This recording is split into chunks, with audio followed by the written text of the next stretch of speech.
Hello all, welcome to my channel Lakshmi Prasad.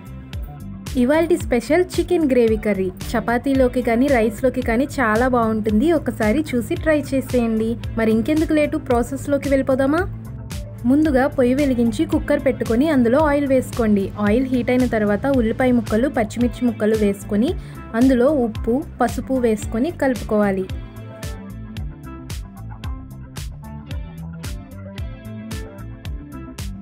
ఇవి కొంచెం సాఫ్ట్గా కుక్ అయిన తర్వాత ఇందులో అల్లం వెల్లుల్లి పేస్ట్ కూడా వేసుకొని కలుపుకోవాలి.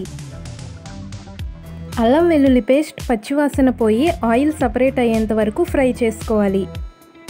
తర్వాత నీట్గా కడిగి పెట్టుకున్న చికెన్ని ఇందులో వేసుకోండి. అంతా ఒకసారి నీట్గా మిక్స్ చేసుకోండి. చికెన్లోని వాటర్ బయటకు వచ్చేంత వరకు కుక్ చేసుకోవాలి.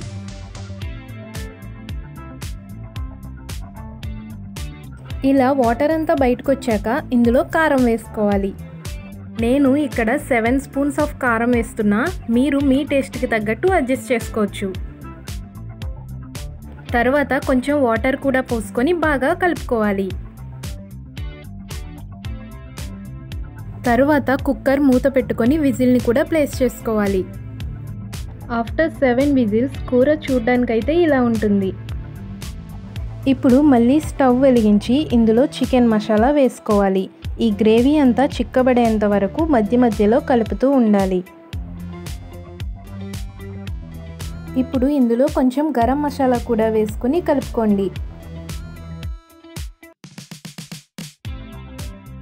గ్రేవీ ఈ స్టేజ్లో ఉన్నప్పుడు స్టవ్ ఆఫ్ చేసుకొని కొత్తిమీర వేసుకొని కలుపుకోండి.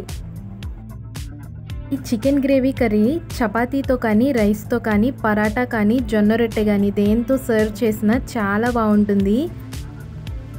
ట్రై చేసి ఎలా వచ్చిందో కామెంట్ చేయండి.